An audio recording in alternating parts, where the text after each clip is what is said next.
এটা মেলানোর দরকার না। আল্লাহ উপরে আছে, কার ভাগ্য কি হবে এটা কিন্তু তোমরা জানো। এবং আরেকটা মজার ঘটনা, ওরা 30 সেকেন্ডের মধ্যে বিধ্বস্ত হয়েছে। প্রতীক যোশী একজন সফটওয়্যার ইঞ্জিনিয়ার, ইংল্যান্ডে থেকে সে সমস্ত কিছু করেছে, তার ইংল্যান্ডে ব্রিটিশ পাসপোর্ট হয়েছে। এখন সবকিছু রেডি করে তার পরিবারকে নিয়ে যাচ্ছে। তার ওয়াইফ একজন ডাক্তার, ডাক্তার কর্মী, আমরা ফেসবুকে দেখেছি। তার 3টি সন্তান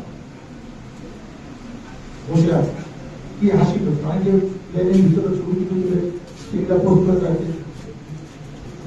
একটা স্বপ্ন সুন্দর হলে হয়তো সে নির্বাচনে আমরা অংশগ্রহণ করব। অতএব আমরা চাই তোমরা যোগ্য হও এবং পড়াশোনা মেধাবৃত্তিতে তুমি সুনাম। বাবা মায়ের দোয়া।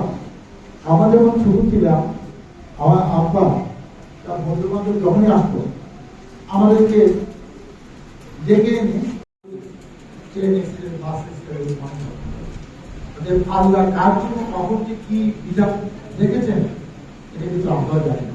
এবং যার জন্য যেটা রেখেছেন এটা মাইনা নেওয়াই মনে জগতে আল্লাহ যার মনে ভালো থাকে। এটা হলো আমার শেষ কথা। তোমরা ভালো থাকো, তোমার জন্য আমাদের দোয়া, শুভেচ্ছা। তোমার আগামী অনেক বড় বড় জায়গায় আমি কেন দেখতে পাই তুমি এই টেবিলে বসে আছো, আমার কাজটা তোমার কাছে, এর চেয়ে প্রাউড আর কিছু হবে না। সবাইকে ধন্যবাদ। আল্লাহ মানসিক কষ্ট নির্মূল করার কিছু টেকনিক আছে।